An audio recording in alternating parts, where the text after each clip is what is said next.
organisations that stem off from that, so that actually the public of Christchurch, the people that it's actually meant to be for, buy into that and actually feel like they're part of it, and then, you know, makes life easier for these plans that need to be implemented, I mean. That appears to be it, Dion.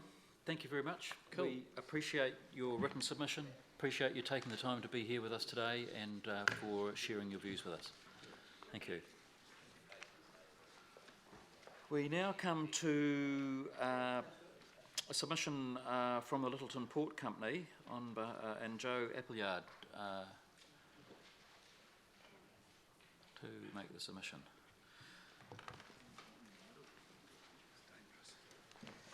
Good afternoon. Good afternoon. Welcome. You've been sitting in the gallery sort of watching the process, so I'm sure you're familiar with it. We've got about 15 minutes. We've got the very fulsome submission. Yes. And hopeful that you're going to take us through it. Yes. I drafted the submission, and as you might appreciate, it's quite legally complex, and it has been. So I wasn't going to propose to deal with technical drafting questions. What I'd actually like to do so we're going to get Matt Ducey to give us a little pre-say afterwards. Okay, well he can do that. I'm happy to answer the technical drafting questions, but what I'd like to do is introduce you to Peter Davey, who's the Chief Executive of Littleton Port Company, and he can tell you why we need what we're seeking, and then I can deal with how I have turned what we're seeking into the technical aspects. He's terrified you're going to ask him questions about the drafting, so he's just going to explain why we need some changes. There's only a couple of clauses, Peter. Yeah, there is only a couple of clauses. Yes, so Peter will tell you why we need it, and then I can deal with anything more technical. Okay. Welcome, Peter. Thank you. So I've got 3 areas I really want to cover. The first one, just to give a little bit of background to the Littleton Port Recovery Plan and why this came about. So fundamentally, as a result of the earthquakes, we needed to do a lot of rebuild work, and we needed over 100 consents. And the legal minds looked at it from Environment Canterbury, Sarah, etc., and worked out that was going to take over 10 years to put in place.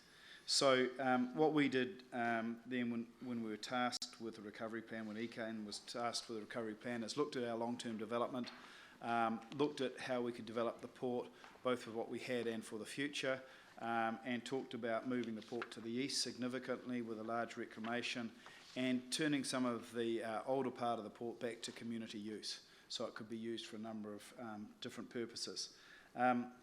The recovery plan was gazetted and put through, but as yet the bill doesn't cover the recovery plan, so we actually need it covered to take effect as we go forward. So that's the first point. The second point is, under the recovery plan, a lot of the key developments are controlled activities under the RMA, and in order to make sure that they're enforced in the way that the recovery plan was designed, we need to make sure that onerous conditions aren't imposed on us by the relevant authorities. And so we want to make sure that it's not inconsistent with the recovery plan as we go forward. The third point is about reclamation. We started with a 10 hectare reclamation. We're doing another 24 hectares. This will be done over a period of time. Under the existing RMA section 116, it says that we're not actually allowed to use that land until the reclamation's completed. Given that it can be a number of years, that doesn't make a lot of sense to us. And in fact, with our existing reclamation, once we had a piece of land, we actually started using that for imported cargo, for rebuilds and all sorts of different things. So we submit that it makes sense that actually we use the land as it becomes available as we reclaim it going forward. And that in time means that we can then free up some of the inner harbour land for community use rather than waiting till the reclamation's completed as a whole. So that's what I'd like to cover. Thank you. So no commentary on clauses? No. Thank you. Joe.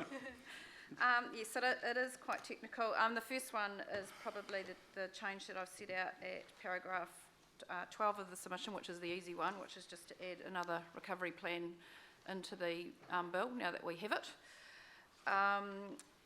The sections through 13, 14 and 15 are really just some clarity around what would happen if the recovery plan was to be amended, and we just want to be absolutely sure that LPC would be covered within that definition of responsible entity. So that's just a clarity issue. The change that we seek at 22, I think it's just an oversight, and it's in the existing legislation at the moment that says that decision makers on resource consents for certain types of resource consents aren't to act in consistency with a recovery plan, but for some bizarre reason controlled activities aren't in that list.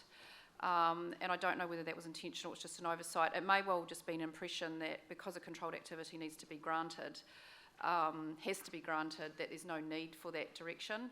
But the reality is that controlled activities can have onerous conditions placed on them that can undermine those consents as much as an outright decline of a discretionary or non-complying activity. So, and given that we've managed to achieve so much under the recovery plan and that most of the key activities that we're going to have to seek consent for will be controlled activities, we want to make sure that the reclamation, for example, isn't undermined by the imposition of conditions which just make it not viable.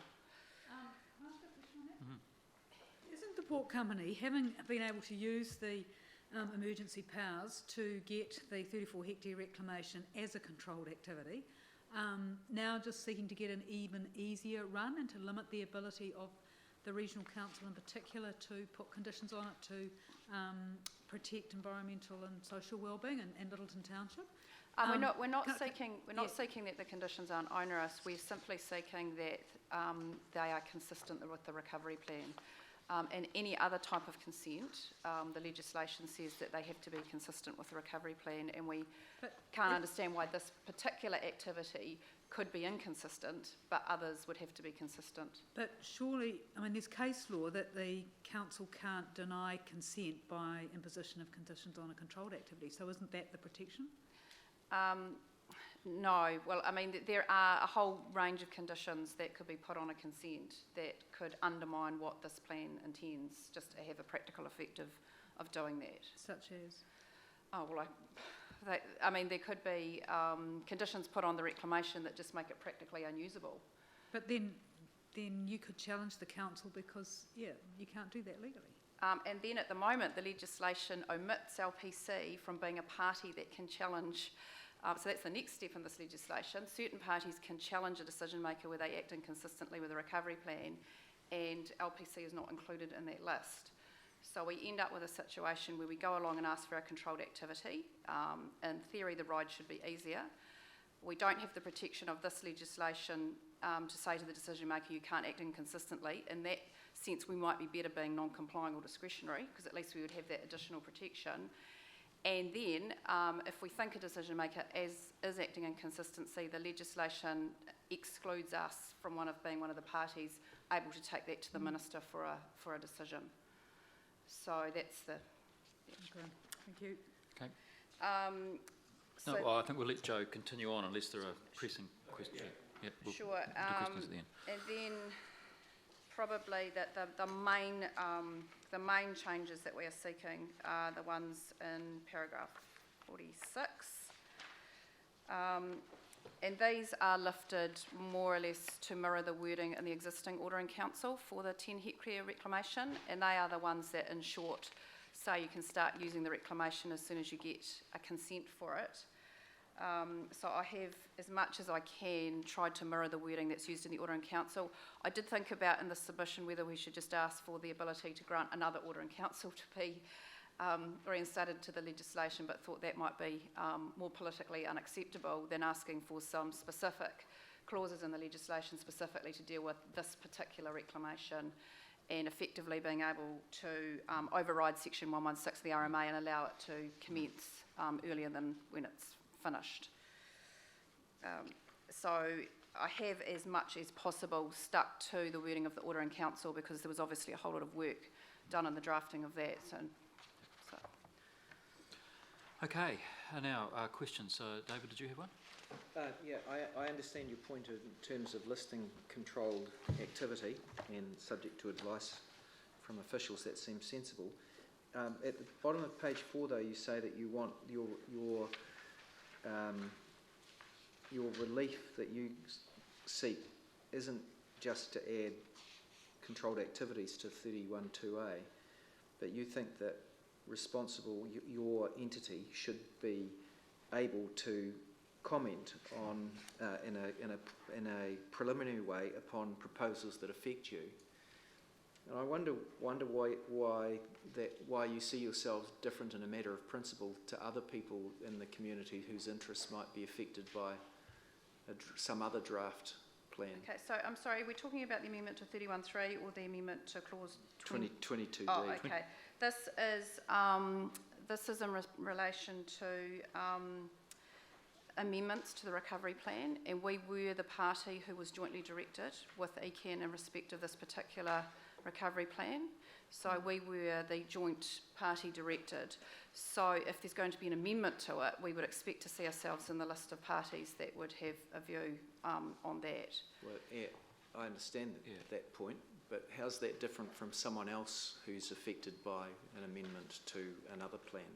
Because, I mean, you would still have a right of submission under the later part in the process. Yeah. We've had other people coming to us saying that they think that broader members of the community who would be affected by new plans or changes to regeneration plans in the future, that they should have a right of participation early in the process. Are you effectively agreeing they should, or are you thinking this is just special to you? And maybe now that you've pointed that out, it could be reworded. It's intended to apply to the LPC situation because they were the party directed to prepare the plan. So when I say a responsible entity to whom a draft plan or amendment is relevant, I'm talking about a party who was originally the party directed to prepare it, should also be the party. So the originating party. Yes. So in this, I'm talking about the originating party when there is a subsequent amendment. I'm not talking about people who are just generally interested. So logically, you're saying because you think you should have status as someone who can start a plan, yes, as you did in fact. Yes. You should have status yes. like the councils. Yes, and I see now that you've pointed that out, that to whom the amendment is relevant might be a little bit too wide for what I'm getting at there. Right. And then just the point on these changes that you want that are set out on 7 and 8, I haven't got my head around those properly, but are you effectively trying to rewrite the plan that you've already had through the bill rather than go through a change in the plan under the bill? No, we can't change the plan. So we have changed all the regional plans to get controlled activity status, that they're not a problem. Section 1162 of the RMA, so it's primary legislation, says we can't use the reclamation until... So we could not use the recovery plan process to change the primary legislation because the Minister's powers were limited to changing district plans, and so it's the RMA that's the problem, and so we didn't have any subordinate legislation, couldn't change the primary legislation, so it's the RMA that's the problem, and I think we can only... So you're effectively submitting that we should, through this legislation, change the RMA because you think that's a silly rule. Yeah, well, just in respect to this reclamation, it was suggested to me by Sarah officials last week that I might want to change it for everybody that's doing a reclamation in New Zealand, but... you thought we might need submissions on that? Yeah, so it does apply to everybody who does a reclamation in New Zealand, but this particular change would just be for this particular reclamation. Yeah, so it's not a backdoor so mechanism. it was a problem because it was the one thing we couldn't do through the port recovery process was change the RMA. We can only change the plans. Are you going to be submitting on the RN bill as well then to fix it for everyone, including good. Yes, I will be. Good. Eugenie and then Nock. Doesn't the port recovery plan, because you're staging the reclamation, does that 116, having to look at it, why does it require that you can't use it till it's finished? Is it so that it all settles? I think it is because until it's surveyed, it doesn't become land in the district, so it doesn't become part of the city's jurisdiction until it's become land, and it doesn't become land until it's finished and surveyed. Yeah. So the RMA says you build it and then you survey it and then it becomes land that the City Council then has jurisdiction over. So it's a, Well, do we need to cover that off then? Because if that's the case, we're giving you jurisdiction to use it and no one's got jurisdiction to control your misuse. Well, in the meantime, it will still be within the regional council. Yeah, so it becomes, and it's the situation with the 10 hectare reclamation at the moment that it's... So you're saying that title wouldn't be issued? No, yeah. Yeah. And you couldn't use it until title was issued. That's the problem, is that I think the intent of the legislation is they're probably thinking about 1 hectare reclamations. You build them, then you survey them, and then you get a title, and then it becomes land in the district. But that doesn't work with something for 24 hectares. It's going to take years and years to get there. So if we do this, who has status over your? The regional council. It still would, yes, even though yes, even though it's not yes, land. Yeah. Yeah. And I have actually. Transitional status. Yes, I did actually put a bit of a rider in this legislation, which is in the Order in Council too, that LPC would progressively survey, so you're not going to wait for a decade, and so I just suggested some time periods at which it would be surveyed and therefore would become land. Nook, did you have a question? Yeah, I did, because, and most of it's been answered actually, because it was sort of around the expedition of use of this reclaimed land, and also, you know, setting precedents for reclaimed land, but that's been answered. But it was just the observation is that ECAN, Peter Skelton was in here this morning as well, and he also requested that the Littleton Port Recovery Plan actually be included. Oh, well, I didn't know he was going to do that, but I'm Well, very... then so... it was a specific But recommendation. they were the other party, obviously jointly directed, so it was a joint direction to Environment Canterbury and to Littleton Port Company. It might be worth at some stage, that submission will be available to you, and you might have a look at it. Yeah, because Eugenie. basically that's what he's saying, is exactly what you were saying. Yeah. Thank you. Eugenie. So I have one more question on this controlled activities. So if the bill remains unamended in relation to that, wouldn't it mean that the council can only impose conditions which meet the purpose of the RMA? Yes. Yeah. So it is a broader scope to impose conditions than it would be if the amendment the Port Company suggesting was made. Yes, because we would have another rider saying, but it can't undermine the recovery plan. So there might be a condition that could go on, but for that, but for me submitting yes, but that would frustrate the purpose of this particular recovery plan. Thank you. Okay, I don't think unless there are any other pressing matters. Thank you very much. A really useful submission. Peter, Joe, thanks very much. Now, Joe, you're up next for the next one as well. I'll only be a couple of minutes on the next one. Okay. Yep. Thank you. So this is the submission of Burwood Resource Recovery Park Limited. Yes, and I had hoped to have the Chief Executive here, but he's been caught on a flight, so he's not here, but that's fine. This is a pretty simple submission. Burwood Resource Recovery Park has the role of processing earthquake waste, and it's currently largely authorised under an order in council, which the bill proposes to revoke that order in council, which we do think is appropriate in time. In the meantime, we've been working very, very hard to get in particular the Christchurch City plan in shape, so that when the order in council expires, we have a planning regime in which we can apply for consents to continue the work of the park.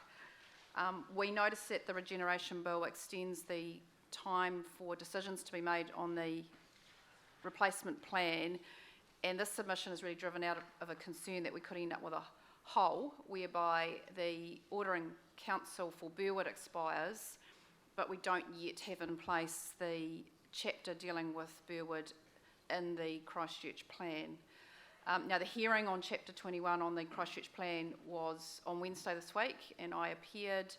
We have asked the panel for a quick decision, and they were receptive to that, but obviously this is Chapter 21. They've been sitting for a year, and they've got lots of people asking them for early decisions. So this is a belts and braces to cover the situation where Burwood has to make applications for resource consents, and there are a lot of them we are going to need to make, and we end up with a situation where the Burwood Order in Council expires and the Replacement District Plan panel has not delivered its decision on Chapter 21, which will, for the future, control the activities that occur at Burwood. So it's really just a timing issue. So we want the Burwood Order in Council extended to line up with the Replacement District Plan decisions on Chapter 21 effectively, so we don't end up with a hole in the middle. Yeah, David. Are you aware whether any other comparable order in councils that effectively granted the equivalent of resource consents that could be tied up with that same problem? The port one is one for the 10 hectares, but I decided that wasn't a problem because those resource consents have already commenced and they don't need any new ones. I also act for Orion, and I looked at their Auto and Council and asked them that question, and they've indicated they have all their consents in place. I can only speak for the ones I act for, but I did make those inquiries.